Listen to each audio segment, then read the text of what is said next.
नमस्कार पुण्यश्री लोकेला भाई शो में आज हमने क्या देखा। हमने देखा ऊंट के मुंह में जीरा नहीं, जीरे के ऊपर खुद पूरा का पूरा ऊंट। ये कहावत भी हमने सुनी है कि खोदा पहाड़ और निकली चुईया, मगर यहाँ तो चुईया खुद भारी भरकम पहाड़ लेकर घूम रही थी।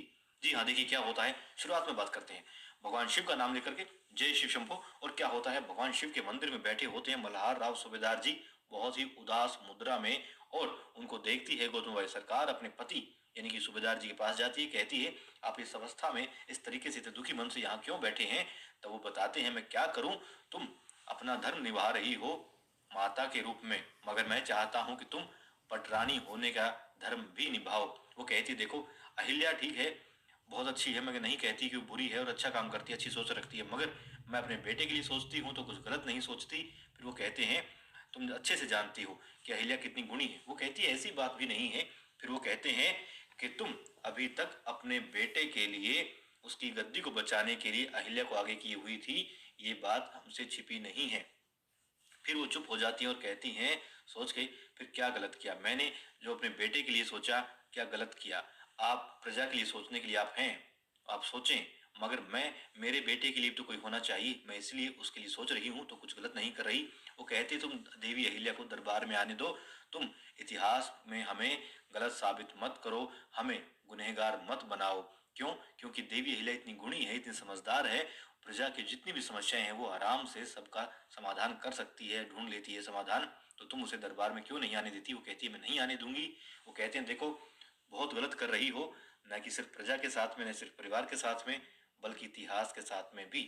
और उसका मतलब कि क्या किसी का समझदार होना, किसी का गुणी होना उसका गुनाह हो जाता है।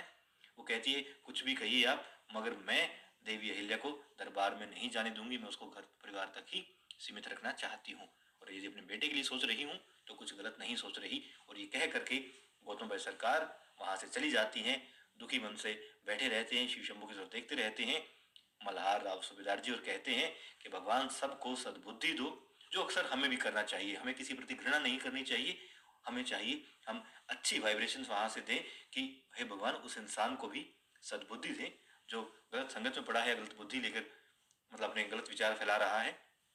ऐसा ही सूबेदार जी ने भी वो कहा। और क्या कहा, और उन्होंने कहा कि प्रजा के हित में काम हो, बस यही वो चाहते हैं और गुनहगार नहीं बनना चाहते इतिहास के।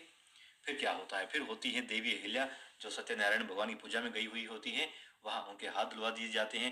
देवी अहिल्या प्रसाद के लिए बैठ जाती हैं, तभी वो महिला साइड में जाती है जिसने हाथ धुलवाए थे, जिसने धन्ना सरदार से एक पैसों की थैली ली थी। फिर एक पुरुष कहता है उसको, उसका साथी, कि तुमने, वो देखिए यहाँ पर वो था जीरा जिसको हम समझ रहे थे मगर वो ऊँट निकला। धन्ना सरदार कितना गहरा सोच सकते हैं, कितनी मतलब ये गलत नीति रखते हैं, नियत रखते हैं, और कितने गलत काम कर सकते हैं हमने देखा। हम सोच रहे थे कोई ऐसा विषैली कोई पदार्थ होगा जिससे देवी अहिल्या के हाथों पर जख्म हो जाएंगे, छाले पड़ जाएंगे, कुछ ऐसा होगा, मगर नहीं, वो तो जहर था जिससे देवी अहिल्या हाथ धोएंगी और बाद में प्रसाद के साथ में जब खाएंगी प्रसाद को तो देवी अहिल्या के शरीर में जहर चला जाएगा और उनकी मृत्यु हो जाएगी। ये सोच रख रहे थे सूबेदार जी के समधी। और देखिए देवी अहिल्या वहां बैठती है, अपने हाथ में प्रसाद लेती है, मगर जैसे ही खाने लगती है तो पहले क्या विचार करती है, जैसे कि हम सबको करना चाहिए, प्रभु का धन्यवाद। वो कहती है कि प्रभु देखिए मैं यहाँ पर आई हूँ और मैंने सुना है कि यहाँ से कोई खाली नहीं जाता, और बस इसीलिए वो इंसान जो प्रजा को इतना नुकसान पहुंचा रहा है, झूठ बोल रहा है, बेचारे मतलब गरीब किसानों को, ईमानदार किसानों को परेशान कर रहा है, उसका पता मुझे दे दीजिए, बस उसको पकड़वा दीजिए। तभी जो वहां पंडाल लगा होता है उसके पीछे परछाई दिखाई देती है देवी अहिल्या को, उस इंसान की जो अपराधी है, और देवी अहिल्या सिपाहियों से कहती है पकड़ लो उसे, उस आदमी को पकड़ लो, भाग नहीं पाए। और देवी अहिल्या खुद भी प्रसाद वहां रख करके उसको पकड़ने के लिए भागती है, दौड़ती है, और वही होता है जो होना चाहिए, अच्छे के साथ अच्छा। और देवी अहिल्या उस विष को ग्रहण करने से बच जाती है, पीछे पीछे भागती है। वो इंसान भी भागता है, थक जाता है, मगर फिर पकड़ लेते हैं उसको, और बचने के लिए वो क्या करता है, पास ही कोई किसान होता है उसको पकड़ लेता है, चक्कू उसकी गर्दन पे लगा लेता है, मगर देवी अहिल्या अपनी वीरता दिखाती है, साहस समझ बुझ वहां दिखाती है, और उसको उलझा करके बातों में एक डंडे से उस पर वार करती है। वो इंसान उस किसान को छोड़ देता है और वहां से फिर वो भाग जाता है, मगर सिपाही पीछे से भागते हैं, देवी अहिल्या पीछे से भागती है। क्या होता है, पकड़ में नहीं आता। पहले कौन पकड़ लेता है, पहले पकड़ लेते हैं देवी अहिल्या से पहले उसको धना जी का आदमी, जिसने उस महिला के साथ में मिलकर विष दिया था देवी अहिल्या के हाथों पे, और वो इंसान उसको पकड़ लेता है और किसी डंडी के माध्यम से उसको छील करके उसको मारता है उस इंसान के पेट में, जिससे उस इंसान की मृत्यु हो जाती है। मृत्यु होने से पहले वो इतना बता पाता है देवी अहिल्या को सिर्फ। और देवी अहिल्या क्यों कहती है उसको, देवी अहिल्या उसको कहती है कि देखो, तुमने जिस इंसान के लिए गलत काम किया वही आज तुम्हारी जान के पीछे पड़ा है, तुम्हें मार रहा है, तो तुम बता दो, कम से कम जाते जाते तो भगवान के मुंह, मतलब भगवान को अच्छा तुम अपना चेहरा दिखा पाओ कि कुछ तो अच्छा काम किया है, तो बता दो उस इंसान का नाम जिसके कारण, जिसके कहने पर तुमने इतना जघन्य अपराध किया है। तो वो बताता है धन्ना, कहना चाहता है मगर कह क्या पाता है, सब धय। और धय से क्या हो सकता है, कुछ भी हो सकता है। और फिर धना सरदार उस आदमी से बात कर रहे होते हैं कि तुमने उसको खत्म तो कर दिया ना। वो कहते हैं हाँ, देवी अहिल्या के सामने वो था तो वो कुछ बोला भी है शायद, मगर नाम नहीं बताया, चिंता मत कीजिए। वो कहते हैं बता दिया होगा, तो कहते हैं नहीं बताया। खैर बता भी सकता है, कितना वक्त लगता है नाम बताने, मगर नहीं बताया होगा। फिर देवी अहिल्या वापस जाती है जहाँ पूजा हो रही होती है। फिर से शारजा उनके हाथ धुलवाती है। क्यों? क्योंकि शारजा उनके हाथ धुलवाती है और भगवान चाहते थे कि वो विष देवी अहिल्या के शरीर में प्रवेश ना करे, इसलिए फिर देवी अहिल्या प्रसाद खा के। लेकिन लोग कहते हैं कि आप तो, मतलब वो कहती है माफ कीजिए, मैंने पूजा में मतलब अच्छे से मैं नहीं आ पाई और आके भी नहीं आ पाई, विघ्न डाला मैंने। तो एक महिला कहती है कि हाँ, तुमने तो विघ्न डाला क्योंकि तुम तो अधर्म करती हो, तुम्हारा तो काम ही ये है। और तुम्हारे आने के बाद में तो भगवान जैसे हमारे जो राजा हैं सूबेदार जी, वो भी प्रजा का हित नहीं देख रहे हैं। इतनी मतलब अपने मन से ही बस लगान लगा दी किसानों के ऊपर, किसानों की हत्याएं भी हो गई, कुछ भी नहीं किया।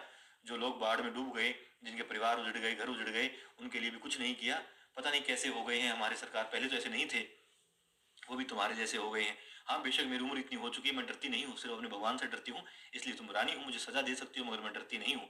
वहां से कुछ कहना चाहती है मगर वो कहने नहीं देती कि मैं तो इसलिए गई थी, इसलिए गई थी, मगर नहीं सुनती। फिर देवी अहिल्या वहां से चली जाती है हाथ जोड़ करके। क्या होता है फिर, देवी अहिल्या बताती है दरबार में कि उस इंसान ने नाम बताया मगर सिर्फ धय ही समझ में आया, कुछ और नहीं बता पाया वो। फिर तुको जी कहते कि ठीक है, जितने भी लोग मतलब कि विषय से जुड़े हुए थे, लगान से जुड़े हुए थे, उन सबका हम सूची बनाते हैं। उन सब की सूची बनाने के बाद में देखते हैं धय से नाम किस किस का है। तभी आ जाते हैं धना सरदार, पसीना छुटा हुआ होता है उनका कि क्या हुआ क्या हुआ। मगर फिर कहते हैं अच्छा तुम हमारा नाम लेना चाहते हो? कहते नहीं माफ कीजिए, मैं आपका नाम नहीं लेना चाहता। कहते धय से तो हमारा भी नाम है, सैकड़ों नाम होंगे, हमारा भी है, मगर तो बोल दो, ले दो हमारा नाम। वो कहते नहीं माफ कीजिए, ऐसा नहीं है, मैं आपका नाम नहीं ले रहा था। फिर क्या होता है, फिर वही होता है जो अक्सर हम सोच रहे थे कि कब होगा कब होगा कब होगा। दिखा रहे हैं कि अब धना सरदार की बस गया, गर्दन मरोड़ने वाले हैं सूबेदार जी। क्यों? क्योंकि कमिंग अप में दिखाया गया है, मुझसे मतलब ये नहीं हो रहा कि मैं आपको कल बताऊं, क्योंकि कमिंग अप में ये दिखाया, देवी अहिल्या से सूबेदार जी बात कर रहे होते हैं। वो कहते हैं कि जब भी धय नाम के बारे में सोचता हूँ ना, तो एक ही इंसान का नाम ध्यान में आता है। देवी अहिल्या कहती है कि जी मेरे साथ भी ऐसा ही हो रहा है। दोनों के दिमाग में क्या आ रहा है इस वक्त? धय से धन्ना सरदार गद्दार।